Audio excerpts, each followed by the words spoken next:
All right, now though, I want to talk about some New Orleans Saints as I guess I kind of missed like the draft recap, right?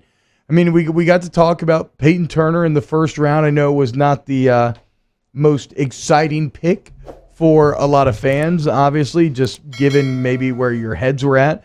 In round number 2, it looked like the Saints were perfectly lined up to get Terrace Marshall. I think the Carolina Panthers got wind of that. And obviously Joe Brady has a relationship with Marshall as well, so the Panthers managed to shut that down. I actually do like old boy Warner, though, in terms of getting you that linebacking help that you need as well. So we'll talk more maybe about the draft as a whole and what it means for this Saints roster. Does it change anything? The Ian Book pick is also interesting in a way. But before we get there, I want to talk about it. Larry Holder got my brain spinning a little bit where he asked a very simple question. What is and go to theathletic.com to check out Larry Holder's work. But basically, what does the pick of Payton Turner mean for Marcus Davenport and Cam Jordan? You just picked up Marcus Davenport's 5th-year option. Obviously, Cam Jordan's an NFL All-Decade team member, a future NFL Hall of Famer, in my opinion. Definitely a Saints Hall of Famer, like one of the best players you've ever had, and a leader on this team. But you don't draft a guy in the first round to be a rotational player, right? Unless you're Marcus Davenport, yep. Unless you're Marcus Davenport. The thing is the Saints love having 3-down edge guys. Yeah. Cam Jordan is fantastic against the run. I know we always want to focus on pass rusher. He's been great throughout his career, but he is a force against the run. Marcus Davenport's actually pretty good against the run as well. When you look at Payton Turner, the scouting report says that he is that kind of every down type of guy where he should be able to rush passer and stop the run. Well, only 2 of those guys are going to play, though. It's not like you drafted a pass rush specialist to come in and add into the mix. And so, obviously, you carry all 3 of them next season, but this shows you that after that, one's on the way out, right? Yeah, it definitely feels like, and that's why when we were talking about the draft choice, it did make it interesting when you did pick up Davenport's 5th-year option because you know what that salary's going to be, and he's still got to develop as a rusher. He's really good against the run, and this just tells you how much the Saints truly value that. Defensive linemen that are really good against the run. You lose Malcolm Brown, who that was what he was really good at. And Turner has been said that he can possibly not live moving inside a little bit, but on third downs and different things, that's something that he does have in his repertoire. He's done in his past, and so it's not the player that really I don't like. It's just how are you going to use him in this season to get better for this year? They're looking more long term, and of course, as fans and somebody in the media, like we always like, okay, well, what's they going to do for you this year and this season? Yeah, and this season he would feel like probably a rotational player unless he just comes and blows everybody away and somehow passes up Marcus Davenport. I mean, when you look, who is the odd man out? Is it Jordan or is it Davenport? Because when you look at the raw stats from 19 and 20, both guys took major hits. Cam Jordan came off, I think, the best sack total of his career in 2019, the 15.5. Like, I don't think Cam's ever hit 15.5 before. So he's coming off of, he had 15.5 sacks. He had 68 hurries. He had 79 pressures.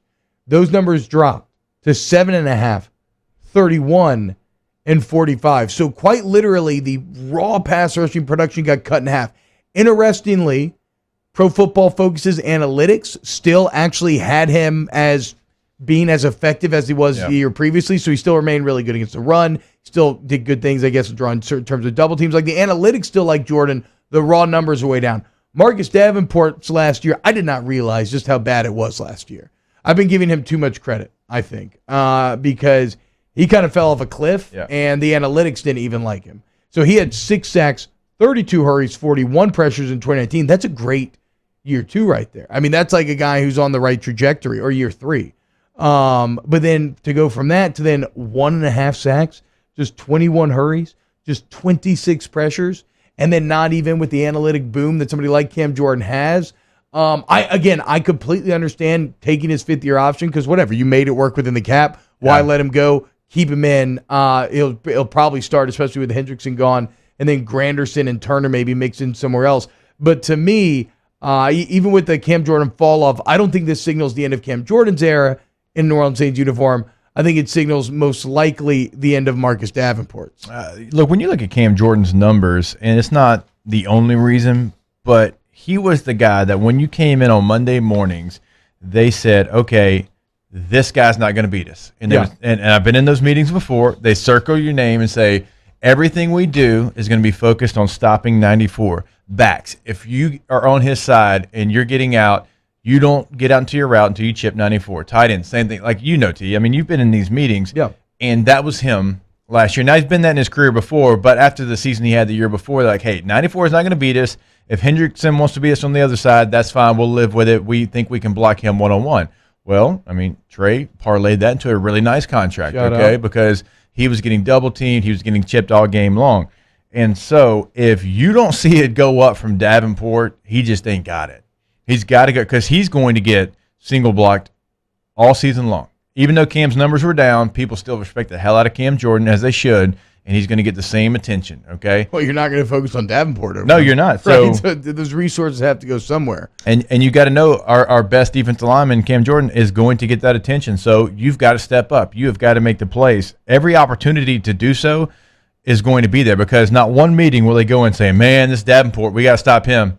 No, he's going to be one-on-one with one of your tackles, okay? He might be one-on-one with a tight end. And it's a money year. I mean, like, what more motivation do you need if you're Marcus Davenport? So it's a bit disappointing, because the Saints certainly feel as if they're on the edge of not recouping the cost given up for Davenport. But if, like Jake's kind of laying out, right, with Hendrickson gone, the path to the field is wide open. The path to getting single blocks is right there in front of you.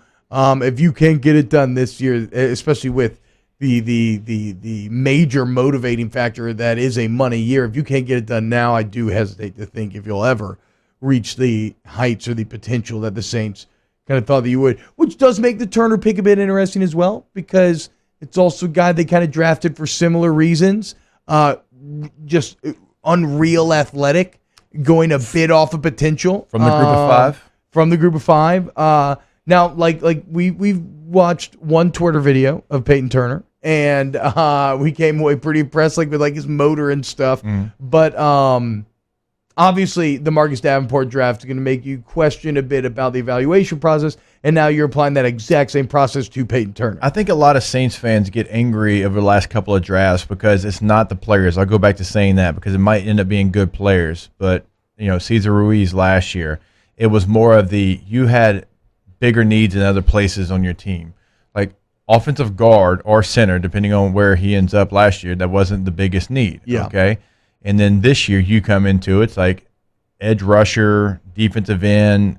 You had multiple guys in place, because Granderson's a nice 3.